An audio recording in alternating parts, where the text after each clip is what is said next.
Avec vous sur Sud Radio pour commenter l'actualité. L'actualité, c'est encore et toujours évidemment ce remaniement, ces nouveaux ministres qui sont arrivés, un gouvernement plutôt sarkozyste. C'est la une de plusieurs de vos journaux ce matin.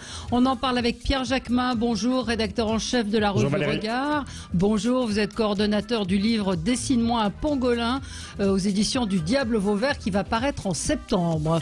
Pierre Jouvet, vous venez de le recevoir, faites voir. Ouais. Ah, très joli. Il est beau, hein. Très beau, rose. Je l'aurais fait vert, moi, mais non, très bien. Pierre Jouvet, porte-parole du Parti Socialiste et maire de Saint-Vallier dans la Drôme. Bonjour. Bonjour. Laurence Taillade, présidente du Parti Républicain Solidariste. Vous avez publié Être une femme en 2020 aux éditions Michalon et vous êtes candidate au sénatorial dans le Cantal. Et vous êtes dans le Cantal en ce moment même. Et Judith Weintraub, bonjour, grand reporter au Figaro Magazine. Donc oui, bonjour, ce gouvernement. Bonjour, ce nouveau gouvernement, les premiers pas, les transmissions, les passations de pouvoir, qu'en avez-vous pensé? Est-ce que c'est la fin d'En Marche? Est-ce que vous voyez, comme beaucoup, l'ombre de Nicolas Sarkozy, la une du Parisien où on voit les deux hommes face à face qui sont en train de discuter? Et puis on pourra peut-être dire quelques mots quand même du coronavirus, seconde vague. Sommes-nous assez prudents? Des alertes nous arrivent d'un petit peu partout. Il faut être vigilant. Commençons par un tour de table de ce qui a retenu votre attention aux uns et aux autres. Pierre Jacquemin, on commence avec vous. Oui, moi c'est plutôt, je ne sais pas très bien si c'est un coup de gueule ou un coup de cœur parce que c'est le rapport qui vient d'être remis par le Haut Conseil pour le climat et on sait à quel point il y a une urgence climatique. D'ailleurs, ça fait aussi écho, enfin les conclusions du rapport font aussi écho à une pétition qui avait été lancée en ligne par différentes ONG, je pense à Greenpeace, l'Oxfam ou la Fondation Nicolas Hulot pour la nature et l'homme. Et ce rapport dit, grosso modo, je le cite, les actions climatiques de la France ne sont pas à la hauteur des enjeux ni des objectifs qu'elle s'est donnés. Il parle, ce rapport, de politique insuffisante et marginale sur la question climatique. Et que je pense que c'est aussi c'est quand même une instance indépendante qui a été nommée et mise en place par le président de la République en 2018 et que c'est pas une petite affaire ce rapport. Je pense que c'est aussi pas un coup de pression parce que je pense que les conclusions de ce rapport sont totalement indépendantes et c'est vrai critiques, mais critiques à juste titre. C'est-à-dire qu'on entend depuis le début du quinquennat beaucoup de paroles de la part d'Emmanuel Macron sur la question écologique. Mais en réalité, les résultats, ils sont pas là. Et puis, même la politique menée va à contresens, va à rebours même des politiques écologiques telles qu'elles devraient être menées. Il faut se rappeler de la parole qui avait été celle de Nicolas Hulot lorsqu'il a démissionné du gouvernement. Il avait dit on ne peut pas conduire des politiques écologiques avec la ligne politique économique de ce gouvernement. Et je ne crois pas qu'il y ait aujourd'hui de grandes remises en cause, même dans la nomination de ce nouveau gouvernement, des politiques économiques d'Emmanuel Macron. Mais qu'est-ce que vous répondez à ceux qui disent ça suffit de culpabiliser la France? Et c'est pas une culpabilisation. On a l'impression qu'on est le pays le plus pollueur du monde, ce qui est loin d'être le cas. Ce qui n'est pas vrai, effectivement. Mais vous avez raison, Valérie. Je pense que il n'y a pas de culpabilisation. J'entends qu'on dirait que justement, ce serait aux Français c'est les Français les plus coupables justement de ce dérèglement climatique. Je pense que les Français disent le contraire, disent que nous, ils veulent plus de politique écologique. Ça s'est vu notamment dans les élections municipales où le vote écologique a pris un échelon supplémentaire. Et puis cette pétition dont je parlais, qui est historique, plus de 2 millions de pétitionnaires qui en appellent à ce gouvernement, qui critiquent le gouvernement, qui disent que grosso modo, et d'ailleurs ils portent plainte contre le gouvernement puisqu'il y a une action qui est engagée contre le gouvernement pour inaction climatique. Donc je ne crois pas qu'il y ait une culpabilisation, au contraire il y a une volonté de la part des Français de mener des politiques écologiques beaucoup plus importantes, beaucoup plus radicales et peut-être même plus contraignantes. Ce pourquoi d'ailleurs Emmanuel Macron ne s'est pas engagé sur les propositions de la Convention citoyenne pour le climat. Les seules propositions qu'il n'a pas retenues, c'est les propositions les plus contraignantes. Un mot, quelqu'un veut réagir à ce que vient de dire Pierre? Oui, moi je suis d'accord. Oui. Je trouve que le gouvernement français ne s'engage pas dans une voie de lutte contre le réchauffement climatique. Par exemple, quand il ferme Fessenheim, c'est un contresens historique. Moi, j'aimerais qu'on ait une politique nucléaire assumée, beaucoup plus d'investissements dans les énergies non polluantes que sont par exemple la pile à combustible, et ça, je ne le vois pas. Et les gros enjeux sont là. Allez, on passe à Pierre Jouvet avec un anniversaire aujourd'hui que vous voulez Oui, ça va nous faire prendre un peu de hauteur par rapport à ce qu'on se disait précédemment et je partage l'analyse de Pierre et ce qu'on va se dire ensuite avec le remaniement gouvernemental. Aujourd'hui, c'est le 77e anniversaire de la mort de Jean Moulin. Et moi, je voulais le redire ici parce que c'est un exemple de courage, un exemple d'abnégation et d'engagement. Et je relisais ce matin sur les mémoires de Jean Moulin qui avait été faites, ce passage absolument extraordinaire de courage d'un homme qui a été torturé pendant plusieurs jours, qui a été torturé jusqu'à mourir, hein, puisqu'il est mort dans le train le conduisant au camp de concentration à proximité de Metz. Et la dernière fois qu'il a vu son tortionnaire, Klaus Barbie lui a dit je vous laisse encore 2 chances, et il lui a tendu 2 papiers. Il lui a dit donnez-moi des noms. Et sur le premier papier, Jean Moulin a écrit un nom, il a écrit le sien, Jean Moulin. Et Klaus Barbie l'a fait retorturer pendant plusieurs heures et lui a redonné un papier en lui disant cette fois c'est votre dernière chance, redonnez-moi un nom.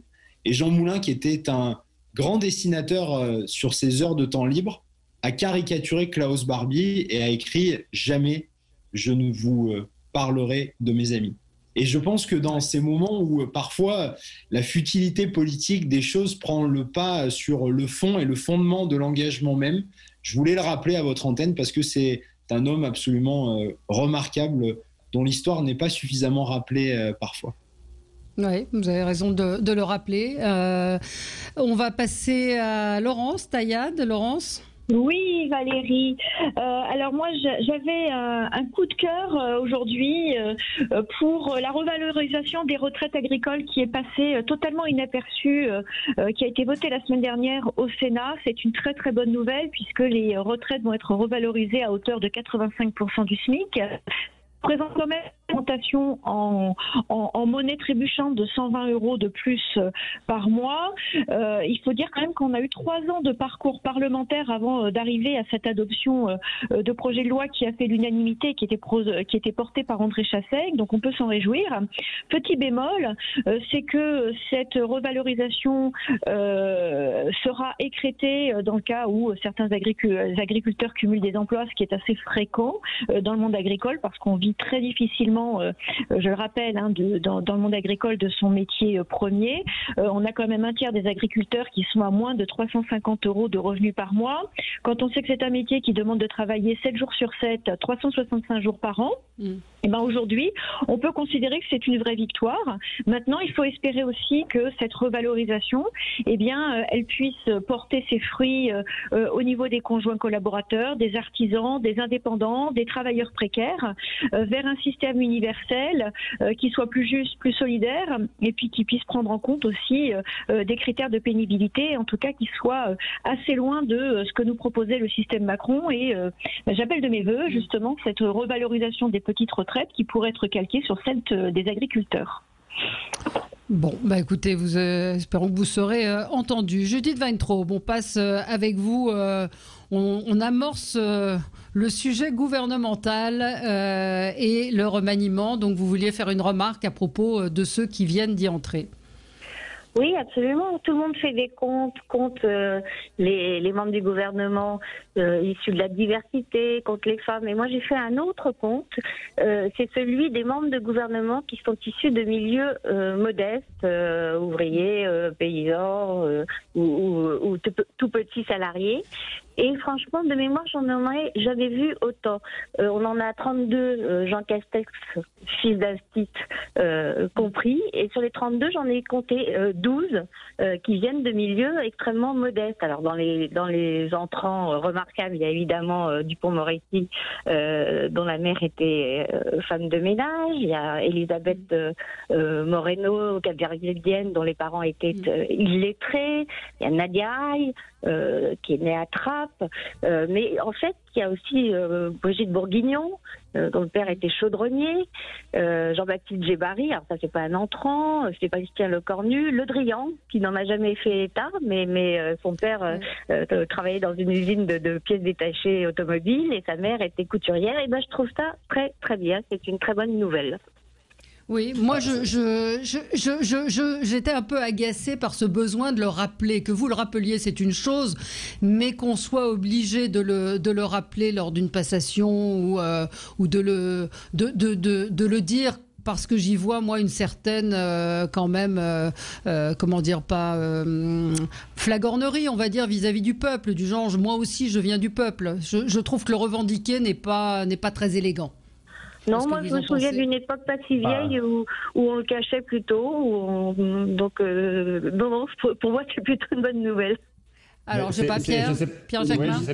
Oui, c'est logique que les ministres du président des riches soient obligés de justifier leur appartenance familiale au peuple. C'est pour ça, c'est une justification. Le sujet n'est pas tellement d'où ils viennent. Moi, tant mieux qu'on ait la promotion sociale et républicaine dans ce pays qui fonctionne encore. L'essentiel, c'est que maintenant, quand ils vont exercer leurs responsabilités, ils s'en rappellent vraiment d'où ils viennent et qu'ils mènent une politique qui soit tournée justement vers ceux qui ont été leurs parents, leurs grands-parents et qui sont leur origine sociale et familiale. Oui, mais qui jugent ce sont eux qui jugent si la politique à laquelle ils participent est bénéfique pour les gens qui sont issus des milieux dont ils viennent aussi. Laissez-leur c'est pas une assignation à résidence, laissez-leur leur liberté. Ouais. Enfin, oui, ils laissent la liberté, mais qui s'en souviennent. C'est ce que dit Pierre Jouvet, c'est-à-dire que je pense qu'on n'a pas parce qu'on vient. Non, mais venir d'un milieu populaire n'est pas un blanc-seing pour une politique de la même façon que sociale. ne pas blanc tout court n'est pas un blanc-seing pour. Non, mais de la même manière que se revendiquer ou expliquer qu'on a un parcours ou qu'on vient de la gauche quand on est dans un gouvernement qui mène des politiques de droite. C'est pas parce qu'on vient de la gauche qu'on est là pour mener des politiques de gauche. Et d'ailleurs, tous les ministres qui viennent de la gauche, que ce soit Dussopt, que ce soit Le Drian, assument le fait de mener une politique qui n'est aujourd'hui clairement pas à gauche. Et le signal qui a été envoyé, on va en reparler, n'est clairement pas en cap à gauche, cap aller sur l'écologie, cap sur le social. Et par ailleurs, très bien qu'ils soient issus des catégories sociales populaires, c'est eux aussi qui vont être en responsabilité, s'ils font leur réforme sur la retraite, d'aller expliquer à leur mère, à leur père, qui vont devoir travailler jusqu'à 65, 70 ans quand on est justement précisément femme de ménage ou caissière de supermarché. C'est eux qui vont devoir dire à leurs parents qui sont responsables d'une politique où, oui, nos grands-parents vont devoir travailler peut-être pour retrouver un mieux vivre, pour pouvoir avoir de l'argent à la fin du mois, pour pouvoir finir de payer son loyer. Et c'est ça qu'ils vont devoir assumer. Et ça, je ne suis pas sûr que leurs origines sociales soient tout à fait compatibles avec justement la politique qu'ils souhaitent mener ou qu'ils souhaitent réengager à travers ce énième virage, comme peuvent le dire un certain nombre de personnalités de la majorité. Oui, une auditrice nous dit l'origine sociale n'est pas gage de compétence ni d'honnêteté. Je comprends ce que vous voulez dire, Judith, dans votre propos qui est assez subtil, mais c'est vrai que dire je viens du peuple donc je suis un gars bien, c'est pas forcément vrai. Non, de la même façon. Laurence Taillade, oui, non, mais c'est ce que je vous ai dit, que votre propos était plus subtil que ce qu'on en pense. Laurence Taillade. Oui, je pense qu'effectivement, le propos de Judith est assez juste dans le sens où c'est important de pouvoir noter que l'ascenseur social n'est pas en panne sur ces aspects-là. Maintenant, moi, ce qui me dérange, c'est qu'effectivement, on a tendance à vouloir appliquer une espèce de politique de quota pour tout. Le fait de compter les minorités visibles, de compter le nombre de femmes, de compter... Alors c'est important effectivement que les femmes puissent émerger, qu'elles puissent passer ce plafond de verre important, et vous le savez à quel point j'y suis attachée, notamment sur les fonctions électives et sur les fonctions à responsabilité, notamment dans les grands groupes et dans les administrations. Mais pour autant, je trouve que on a tendance à mettre des quotas pour tout, partout, à donner un sentiment de notre société qui est en train d'évoluer vers une société à l'américaine où on va attribuer des places en fonction de la couleur de peau et de la religion. Et ça me dérange un peu plus. J'aimerais mieux que l'on parle d'hommes politiques, non pas en les définissant comme des hommes blancs, comme l'a fait Madame Bono, mais en les définissant par leurs caractéristiques propres, qui sont des caractéristiques humaines, leur intelligence, leurs valeurs, les idées qu'ils ont pu défendre. Et là, je pense qu'on sera un peu plus juste aussi sur la façon de juger nos politiques, parce que finalement, c'est sur la longueur de leurs engagements et sur la rigueur avec laquelle ils les ont respectés qu'on devrait les juger. Et en l'occurrence, on reparlera ensuite du gouvernement, mais il y a des gens qui ont changé de chemise à chaque fois qu'ils en ont eu l'opportunité. d'opportunités pour pouvoir occuper des postes. Et c'est ça, à mon avis, le fond de la question. C'est pas tellement la question de l'origine, quelle qu'elle soit. Alors, allez, Judith, vous aurez la parole au retour de cette petite pause. À tout de suite. Avec vous sur Sud Radio pour parler donc de ce nouveau gouvernement, les premiers pas de ce nouveau gouvernement, les tout premiers pas. L'Assemblée nationale, en ce moment, le Premier ministre est à l'Assemblée nationale. Il devra attendre pour son discours de politique générale. Judith Weintraub, vous vouliez répondre à ce que disait Laurence Taillade oui. On ne choisit pas son sexe ni sa couleur de peau. En revanche, son métier, on le choisit. Et pourquoi on ne choisit pas son métier. Pourquoi on choisit excusez-moi, on choisit largement sa place dans la vie, ou en tout cas la place que ces ministres ont acquise, c'est grâce à leur mérite, parce qu'ils ont bossé à l'école, parce qu'ils ont voulu, parce qu'ils ont aimé leur métier. Et c'est à ça que je voulais rendre hommage. Mais alors, si on va dans ce sens-là, parce que juste, je voudrais rajouter une chose. Effectivement, peut-être qu'il y a beaucoup de ministres qui viennent d'origine populaire, tant mieux. Il y a aussi beaucoup de ministres qui ont des postes clés dans ce gouvernement, à commencer par le Premier ministre, qui est lui-même un énarque. Il y a quand même beaucoup de hauts fonctionnaires, et ça révèle aussi une manière de faire de la politique, parce qu'on sait très bien que la formation de cette technostructure, de cette technocratie, a aussi dépolitisé aussi la machine gouvernementale, et que finalement, ceux qui ont été choisis, ils sont aussi là pour couper les budgets, pour couper les têtes, et c'est aussi, ça révèle aussi une logique politique. Donc, on a beau venir de quartiers populaires, on a beau venir de métiers, de parents qui avaient des métiers populaires. N'était dark à part Jean Castex, effectivement. Oui, oui, c'est le premier d'entre eux. Oui, mais d'accord, vous pouvez toujours tout trouver que c'est trop, mais il y en a rarement eu aussi peu. Judith, je dis pas que c'est trop, je dis juste que c'est quand même, on sait que c'est aussi une famille. Enfin, Madame Wargon était dans la promo d'Emmanuel Macron, qui lui-même nomme un énarque à la tête de Matignon, qui était déjà précédé par un énarque. Je n'ai rien contre l'énarchie, mais c'est aussi une manière de faire de la politique qui est quand même très vieux monde. Mais justement, il y en a moins qu'avant, c'est ce que vous dites. C'est ce que dit Judith Weintraub, il y en a moins qu'avant. Bien sûr, il y a beaucoup plus de gens qui se sont faits eux-mêmes dans des conditions très difficiles. Et c'est marrant, comme c'est dans un gouvernement qui ne vous plaît pas, vous ne saluez pas cette méritocratie. Moi, je suis méritocrate. Je ne sais pas ce que c'est la méritocratie, Judith. Judith, je ne sais pas ce que c'est la méritocratie. Si un jour j'ai un tout petit peu de pouvoir auprès de l'Académie française, je pense que c'est un mot qu'il faut bannir du vocabulaire français. Je ne sais pas ce que c'est que le mérite. Je voudrais bien savoir ce que c'est. Le mérite, c'est clair. Non, le mérite, c'est qu'on a travaillé, comme le disait Judith Weintraub, pour arriver dans la vie en partant de rien. Quand on a des conditions, même si on vient d'un milieu populaire, il y a toujours des contextes, des déterminismes qui permettent aux uns et aux autres de travailler mieux que d'autres, et que donc du coup rien n'a à voir avec une volonté personnelle ou une capacité personnelle. Ça n'a rien à voir. C'est aussi à voir avec l'entourage qui évolue avec vous autour de vous. Non. Quand on est une mère, femme de ménage et un père ouvrier, vous n'êtes pas dans ces conditions-là. On a Rafik Smati qui nous a raconté, lui aussi, qui venait d'un milieu extrêmement populaire. Il y est arrivé tout seul, en travaillant et en ayant foi. Mais on n'y arrive jamais tout seul. Valérie, je viens d'un milieu populaire. Je considère pas que je dois tout à moi-même et à ma propre volonté. Je considère que j'ai été entouré par des gens. J'ai croisé des gens à l'école. J'ai eu possiblement des gens qui étaient pas de mes milieux, qui étaient dans mon école. L'école républicaine a aussi fait émerger des réseaux sociaux, des réseaux d'individus qui n'étaient pas ceux de ma famille, qui ont participé à ça. Donc je ne dois pas ça à moi-même. Je dois ça à un collectif de gens que j'ai croisés, pas par le hasard, par des déterminismes. Donc c'est pas, ce n'est pas de l'ordre de la capacité individuelle, c'est de l'ordre de la société, des déterminismes sociaux. Le mérite n'existe pas. De la capacité individuelle, c'est parce que vous avez eu la capacité. Je ne sais pas ce que c'est la capacité individuelle. Non, vous en pensez quoi, Pierre Jouvet? Débat intéressant. Philosophique, oui.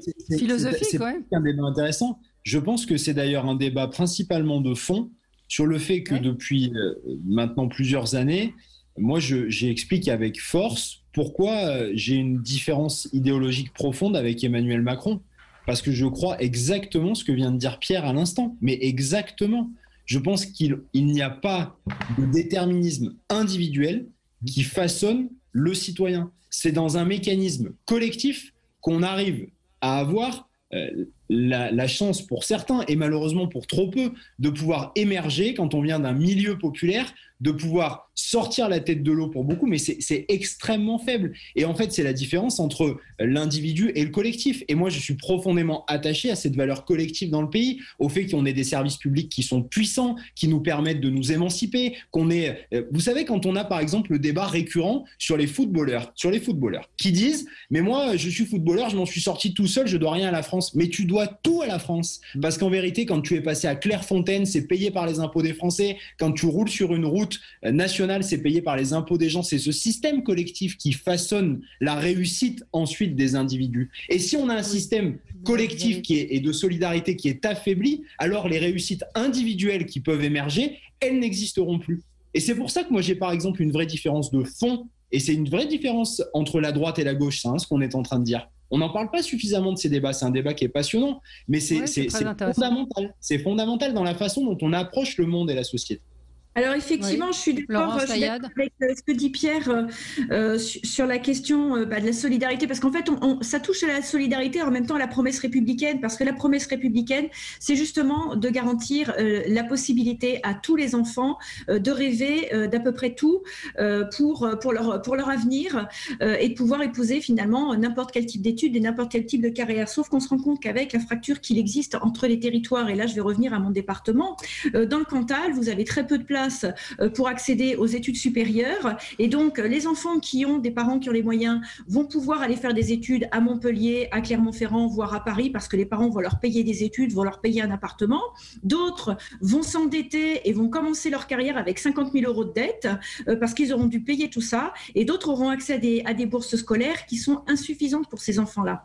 Donc en réalité, il y a déjà une fracture territoriale dans la question de l'accès dans l'accès aux services, mais cette fracture, elle est encore plus cruelle quand il s'agit de nos enfants qui finalement sont complètement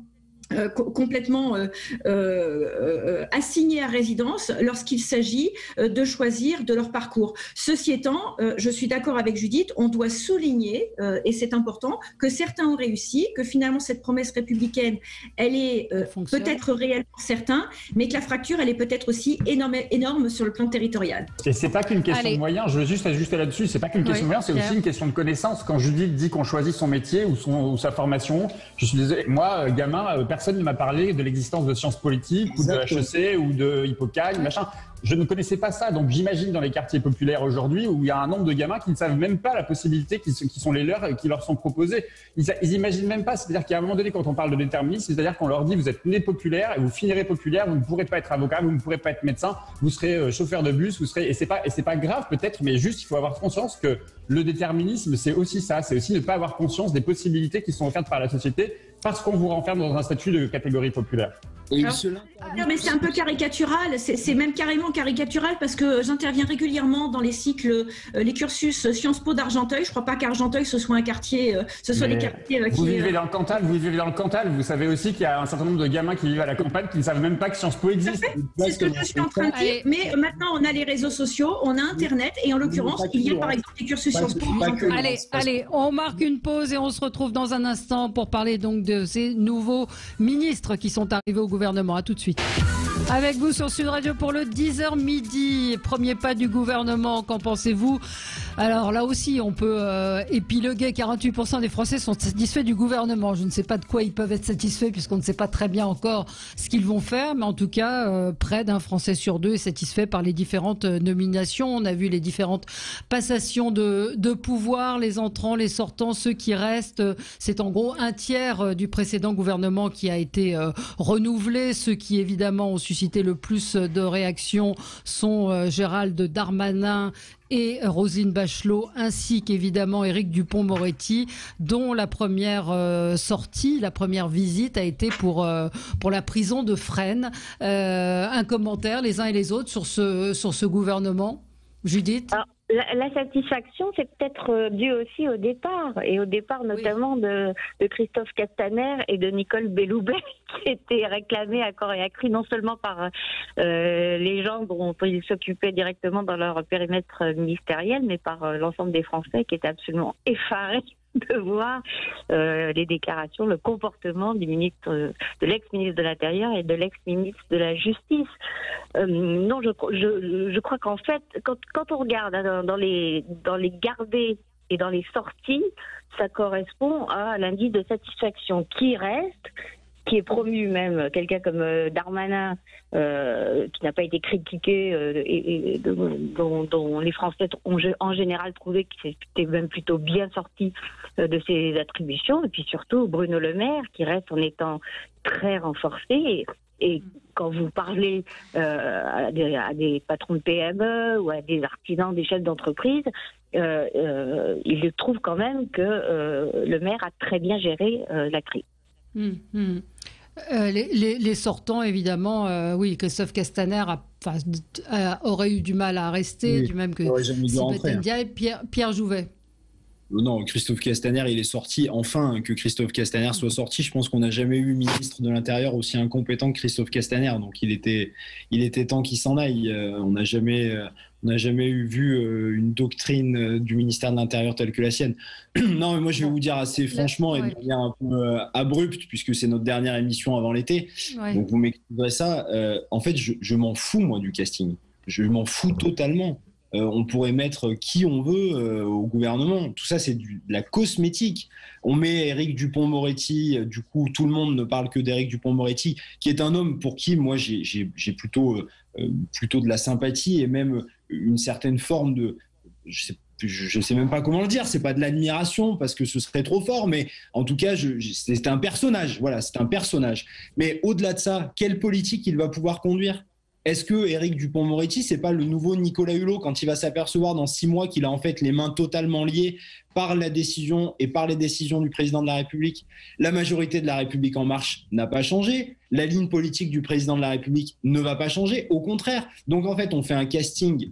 On change des têtes, on coupe la tête d'Édouard Philippe parce qu'on considère qu'il fait trop d'ombre à Emmanuel Macron. On essaye de faire un peu de cosmétique avant l'été pour qu'on ne parle plus de la débâcle phénoménale du parti présidentiel aux élections municipales qui sont quand même l'élection territoriale qui concerne et qui touche la vie des gens. Et puis, on fait croire qu'il va y avoir 2-3 ajustements et on se reparlera dans cette même émission dans 3 ou 4 mois. On s'apercevra qu'il n'y a eu aucun changement politique. On a mis comme Premier ministre, pour faire croire qu'on allait s'occuper des territoires, un élu local qui est en fait élu local 1 jour et demi par semaine le reste du temps, et depuis 25 ans, c'est juste un haut fonctionnaire français qui est passé dans tous les cabinets ministériels et qui a appliqué toute la même politique libérale que celle qu'il va appliquer comme Premier ministre. Donc tout ça n'a aucun sens. Ce quinquennat, moi je crois que ce quinquennat est mort. Il n'y a plus d'espoir à tirer, quelles que soient les personnalités politiques qui soient dans ce quinquennat et malgré les qualités peut-être individuelles de certains. Voilà. Ouais, on a un auditeur qui nous dit quel est l'intérêt de changer de gouvernement si le président de la République, seul élu par le peuple français, n'a pas changé de conviction profonde, de cap à donner pour la France, de politique générale à ordonner aux ministres nouvellement nommés. Effectivement, pouvoir trouver des ministres plus amènes à diriger leur ministère et la politique voulue. Pierre Jacquemin. Oui, il a raison. C'est-à-dire que le signal qui aurait pu être envoyé avec un changement, non pas un remaniement, mais un changement de gouvernement avec un nouveau Premier ministre, c'était un changement de cap politique. Je pense que, sur les bancs de la gauche, je pense qu'on n'attendait pas grand-chose de ce remaniement. Sur la droite et dans la Macronie, j'imagine qu'on attendait des signaux quand même. Et je pense que ces signaux n'ont pas été envoyés. Et je pense que finalement, le principal risque pour Emmanuel Macron, c'est sa majorité parlementaire. On sent quand même chez les députés de la majorité une certaine circonspection face à la nomination de ce nouveau gouvernement, où les signaux qui auraient dû être envoyés sur la question sociale ou sur la question écologique n'ont pas été présents. Donc sans doute l'un des enjeux politiques d'Emmanuel Macron, ça va être dans les nominations de ses futurs secrétaires d'État, de jouer un peu, de savoir qui fait rentrer de ces députés qui pourraient devenir des députés embêtants, enfin des frondeurs embêtants au sein de l'Assemblée. Il faut se souvenir qu'Emmanuel Macron n'a de majorité aujourd'hui que parce qu'il a le groupe du Modem avec lui. On sait que les relations avec François Bayrou ont été un peu tendues au moment de ces nominations de ce gouvernement. Jacqueline Gourault était annoncée sortante. Il a fallu que François Bayrou appelle Emmanuel Macron pour la faire maintenir dans ce gouvernement. Bon, bref, on sent quand même que dans ce casting qui nous est proposé, franchement, il n'y a pas énormément de renouvellement. Ça manque de souffle, quoi. Il y a presque une usure du pouvoir. Quand vous voyez que Sibeth Ndiaye, qui est quand même une des plus proches d'Emmanuel Macron, n'est plus dans ce gouvernement, ça envoie un signal d'usure aussi politique. Il n'y a plus grand monde. Au final, il n'y a plus que 8 ministres, je crois, issus de la Macronie dans ce gouvernement. Donc je pense que ça manque de souffle. J'aimerais être aussi optimiste que Pierre et considérer que le quinquennat est terminé. J'ai peur, hélas, qu'Emmanuel Macron ait une détermination absolue à vouloir encore réformer, à vouloir faire passer, comme le ministre Jean Castex, le Premier ministre Jean Castex l'a annoncé, la réforme des retraites. Et ce qui serait navrant, qui serait navrant pour ce gouvernement, ce serait de considérer que l'une des leçons retenues de la crise que l'on vient de traverser, c'est il faut faire la réforme de l'assurance chômage et la réforme des retraites. Il faut qu'ils changent de métier. Quand on ne prend pas la mesure de ce qui se passe en ce moment sur le plan démocratique, sur la question sociale et sur la question climatique, oui, il faut changer de métier. Il n'a pas dit ça, Jean Castex, sur la réforme des retraites ni sur l'assurance chômage. Sur la réforme des retraites, il l'a coupé en deux. Et il a dit qu'il fallait réouvrir le dialogue sur du long terme. Autant dire pas avant la présidentielle pour la partie régime universel et se consacrer sur le court terme, c'est-à-dire l'équilibre financier. Elle est quasiment abandonnée, cette réforme des retraites. Moi, c'est comme ça que j'ai compris son intervention de ce matin. Et par ailleurs, assurance chômage, on va voir pour la mise en œuvre de la réforme. On fait plus déterminé, hein. Oui, bon, on verra, mais effectivement, il a quand même dit qu'il la ferait, cette réforme des retraites. Enfin, moi, c'est ce que j'ai compris. Moi, j'ai compris qu'il l'a coupée en deux et qu'il s'occuperait uniquement dans un premier temps, des questions financières et qu'on remettrait l'ouvrage sur le métier, sur l'architecture du système universel, y compris, a-t-il précisé, sur les régimes spéciaux.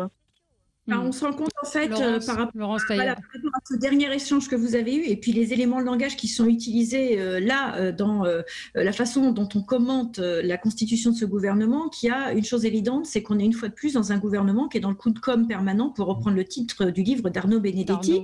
Finalement, avait vu très juste, parce que effectivement, on est dans un gouvernement qui va nous chercher des paillettes, parce qu'on peut pas lui dire non plus qu'il s'agit de stars médiatiques, mais qui va chercher des paillettes, des personnalités, pour qu'on parle davantage de ces personnalités finalement que du fond et de l'objectif de ce gouvernement. Mais si on doit parler de la forme, ce qu'on peut constater, c'est qu'il y a de grosses difficultés de ressources humaines à La République En Marche, et que c'est la raison pour laquelle on va plutôt piocher à droite, que la stratégie pour les élections présidentielles d'Emmanuel Macron est toujours la même. Il va manger sur la frange droite. Pourquoi ? Parce que il se rend compte que la social-démocratie de gauche traditionnelle est en train de se radicaliser, d'aller vers le communautarisme, et que finalement, eh bien, ça sera assez intéressant au niveau des élections présidentielles. Pourquoi ? Parce que finalement, il va extrémiser aussi bien la gauche que la droite et se présenter comme étant le seul interlocuteur possible face à une gauche qui se radicalise et à une droite qui se radicalise. Donc finalement, en termes de stratégie politique, il est plutôt bon. En termes de communication, il montre en dégageant Sibeth Ndiaye qu'il va avoir une communication. Donc sa stratégie est plutôt bonne, puisque la droite a démontré lors des dernières élections municipales qu'elle est toujours aussi forte sur le plan local, qu'elle détient un grand nombre de mairies et d'élus, et finalement l'AREM s'est ramassée radicalement sur ces dernières élections. Donc quand on parle je veux bien entendre que la gauche et l'écologie sont en train de progresser. Si on regarde en termes de nombre de voix, c'est totalement faux. Les grands vainqueurs des élections municipales, c'est la droite, et dont Emmanuel Macron en a fait une lecture tout à fait juste, et il a reconstitué son gouvernement en fonction de ça. Paris, Lyon, Marseille ont connu mieux comme victoire municipale quand même pour la droite. On voit le nombre de voix au total sur le pays. Et voilà, il faut analyser en termes de voix. En termes de voix, c'est la droite qui a gagné les élections. On a un auditeur en ligne avec nous, vous réagirez. Ensuite, on a Olivier qui voulait s'exprimer. Vous êtes à l'antenne sur Sud Radio. Olivier, bonjour. Bonjour Valérie, bonjour à tous. Merci de votre accueil. Alors moi, je viens de Bordeaux, encore une région où la droite a cartonné. Je dis ça un peu ironiquement, mais enfin quand même, la droite, elle a perdu des gros fiefs. Elle a perdu des gros fiefs, c'est pas si simple que ça. Et en plus, la droite, Emmanuel Macron, la REM, c'est très compliqué, le PS, on ne sait pas trop qui fait quoi là. Sur le gouvernement, moi je suis très très réservé sur votre sondage là. En tout cas, c'est pas ce qu'on entend quand on marche dans la rue, quand on discute entre amis, etc. Et quand on discute même avec des inconnus. C'est-à-dire que vous entendez quoi ? Il y a un rejet d'LREM qui est de toute façon, alors il a beau faire ce qu'il veut pour les présidentielles, il y a un rejet d'LREM, c'est du jamais vu, jamais un président a été honni comme ça. Donc maintenant on attend le prochain coup de com'. Bien sûr que les gens sont contents que les Sibeth, Ndiaye, Castaner, etc. sont partis. Si j'ai bien compris, tout le monde n'est pas content de l'arrivée de M. Darmanin, qui a fait parler de lui quand même aussi avec le cumul qu'il n'était pas censé faire au départ, je le rappelle, qui est quand même très réactionnaire. Et moi, je suis très choqué qu'on l'ait mis à l'intérieur. Alors, c'est vrai qu'ils ne l'ont pas mis ministre à la condition féminine, mais enfin, quand même à l'intérieur, c'est quand même assez...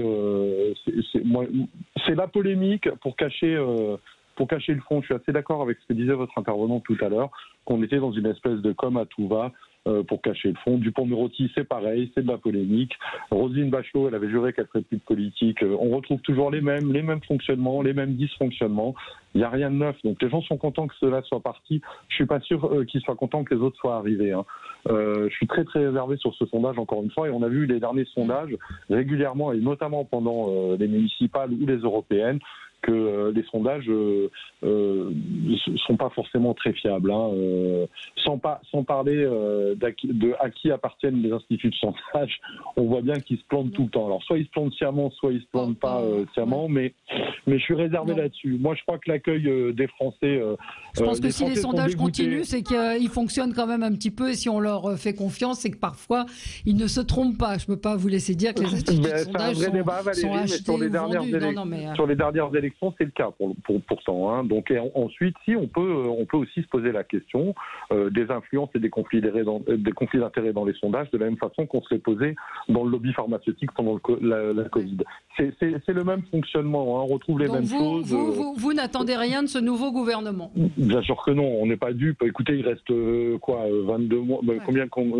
Vu le temps qui reste, ils vont pas changer. Ils vont pas changer d'optique. Ils reviennent avec la retraite. Ces gens sont déconnectés, hors sol. Ils maintiennent leurs intérêts et pas les nôtres, ça c'est certain. Merci de votre intervention, Olivier. On se retrouve dans un instant après une toute petite pause. Restez avec nous sur Sud Radio. Avec vous sur Sud Radio pour le 10h midi. Vous retrouverez ensuite André Berkoff. Plusieurs polémiques autour de ces nouveaux ministres, autour de Gérald Darmanin.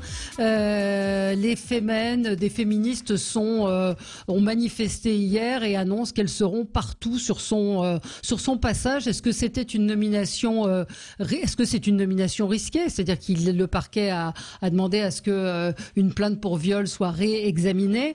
Le président de la République, par la voix de son porte-parole, a dit avoir assumé et il est présumé innocent, mais ça fait un peu désordre tout de même, Pierre Jacquemin.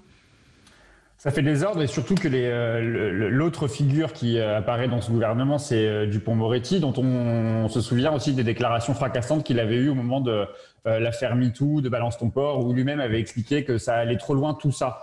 Donc le signal envoyé, effectivement, n'est pas très bon. Je lisais ce matin l'interview de Pauline Baron du collectif Nous Toutes dans Libération, où elle disait, en gros, ce qui lui pose problème, c'est le 2 poids 2 mesures. C'est-à-dire que on est capable de mettre à la porte du gouvernement quelqu'un qui est accusé d'avoir mis des langoustines dans ses repas à l'hôtel de l'AC à l'Assemblée nationale, ou même de mettre dehors François Bayrou quand il est accusé d'affaires politico-financières. En revanche, dès qu'il est question de violences faites aux femmes, dès qu'il est question de viol, alors là, il n'y a pas de problème, ils peuvent rester en poste. Donc je comprends cette critique qui est faite de la part des féministes dans ce qu'elles disent justement de ce maintien au pouvoir, voire de cette ascension au pouvoir d'une personne qui est accusée de viol. Certes, encore une fois, il y a la présomption d'innocence, mais ce qu'elles touchent du doigt, et elles ont raison, c'est le 2 poids 2 mesures. OK pour les viols, pour les violences faites aux femmes, on peut bénéficier de la présomption d'innocence et vous pouvez rester ministre, voire vous pouvez être promu ministre de l'Intérieur. En revanche, sur les affaires politico-financières, alors là, sur les affaires de sobriété aussi parfois, là, alors même que François de Rugy n'était même pas nommé, même pas inculpé sous le coup d'une procédure judiciaire, il a été appelé à être démissionnaire. Donc du coup, c'est ça qui est pointé du doigt et je le comprends parfaitement parce que le signal envoyé est pas bon. Et ce que disait aussi Pauline Baron, que je trouve très juste dans son interview, c'est que on a déjà du mal à faire entendre, ou en tout cas certaines femmes ont déjà du mal à les faire entendre porter leur voix dans les commissariats pour porter plainte contre des agressions sexuelles. Quel message on envoie quand on nomme premier flic de France quelqu'un qui est accusé, certes avec la présomption d'innocence, mais qui est accusé de viol? Je pense que le signal est gravissime, effectivement. Qui veut, Judith?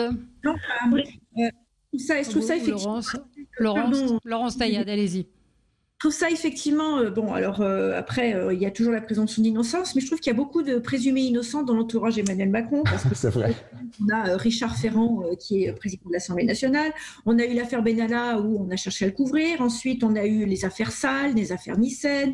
On a Monsieur Kohler, qui a bénéficié d'un soutien très actif du président de la République. Et Marlène Schiappa, quand même, qui, à l'époque, était déléguée à la condition féminine, à l'égalité femmes-hommes, qui avait apporté son soutien total à Monsieur Darmanin, de connaître le résultat de l'enquête. Donc moi je trouve ça assez inquiétant parce que effectivement le message envoyé aux femmes qui sont victimes de violences, qui sont victimes de viols, qui la plupart du temps sont très mal accueillis dans les commissariats et là rien n'a changé, qui ont des difficultés à témoigner de ce qui leur arrive, la plupart du temps d'ailleurs elles ne le font pas parce que on les en dissuade en leur disant que de toute façon ça n'aboutira pas à leur plainte.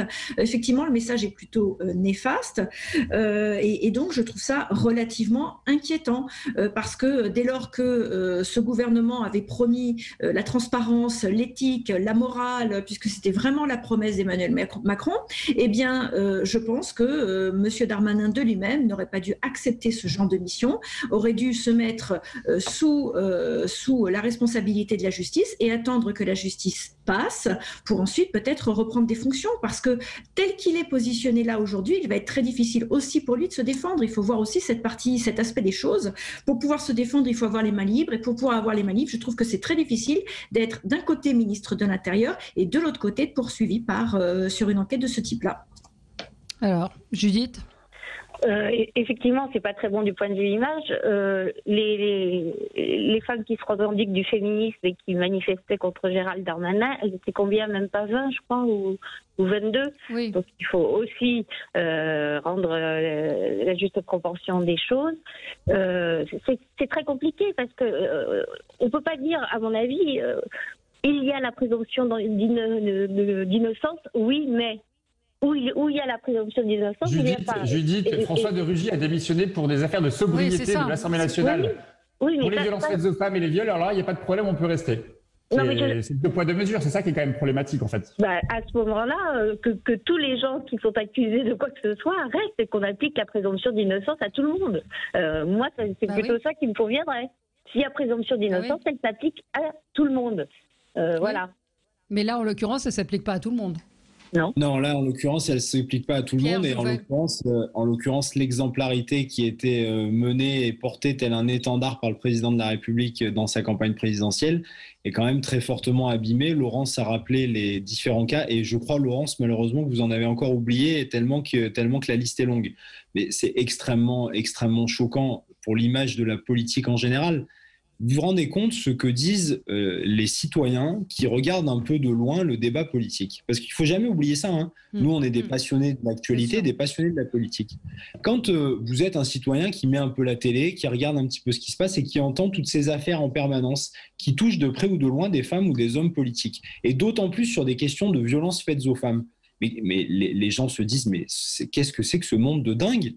Dans votre vie de tous les jours, dans une vie normale de Français lambda, vous connaissez beaucoup de gens dans votre entourage, vous qui sont mis en cause dans des affaires judiciaires? Vous connaissez beaucoup de gens, vous, dans votre entourage, qui ont été mis en examen? Et pourquoi alors est-ce qu'il y a plus de mise en examen dans la vie politique française que dans la vie des citoyens normaux? Mais les gens se disent tout ça, c'est une caste. Tout ça, ce sont des copains qui se protègent, qui s'entretiennent, qui se mettent à des postes les uns et les autres pour éviter d'être condamnés. Et c'est le deux poids, deux mesures qui ensuite fracasse tout ça dans la crédibilité même du monde politique et de la vie publique. Alors oui, on peut dire présomption d'innocence et on peut dire il faut appliquer la présomption d'innocence. Mais moi, je suis pour qu'on applique la présomption d'innocence aux citoyennes et aux citoyens. Mais quand on est touché, quand on est un personnage public de premier plan, tel qu'un ministre de l'Intérieur, on ne doit pas rester en fonction et on ne doit pas et on ne peut pas rester en poste quand il y a une épée Damoclès qui est aussi forte au-dessus de sa tête. Le signal politique envoyé est trop violent. Le signal politique pour ces femmes qui sont victimes de viols, de violences intrafamiliales, comme on l'a vécu pendant le confinement ces derniers mois. Mais vous vous rendez compte, toutes ces femmes à qui on dit « allez porter plainte, vous allez être défendus, vous allez être écoutés », et on leur dit que potentiellement, et même si c'est pas vrai, attention, même si Gérald Darmanin n'a peut-être rien fait, on dit potentiellement, celui qui est considéré comme le premier flic de Florence eh ben, il a peut-être un coup d'accusation derrière lui. C'est pas possible. C'est pas possible pour la crédibilité de l'action politique. Et quand François de Rugy démissionne pour ces histoires de homards, même s'il n'a pas d'enquête contre lui pour l'instant, je trouve que c'est très bien, que c'est nécessaire pour la crédibilité, pour notre crédibilité à tous en tant qu'élus et en tant que responsables politiques. On doit être exemplaire encore plus que tous les Français. Judith Van Troep. Oui, la démission de François de Rugy ne doit pas être comparée. On n'attend pas de décision judiciaire. L'entorse à ce qu'on attend en termes de comportement, de morale publique d'un responsable élu du niveau du président de l'Assemblée, elle était commise, il n'y avait aucun doute. Il y avait les photos et lui-même le disait. Donc on ne peut pas comparer ça. Oui, mais finalement, il les a payés, ces homards. Il l'a reconnu lui-même. Donc après tout, on pourrait très bien se dire, il a payé ses homards, il fait ce qu'il veut. Pourquoi juste une question politiquement. La question juridique, c'est est-ce qu'on considère que tout plaignant ou toute plaignante a raison et que le présumé coupable l'est vraiment? Est-ce qu'on veut un système judiciaire comme ça? Quand on est un homme politique de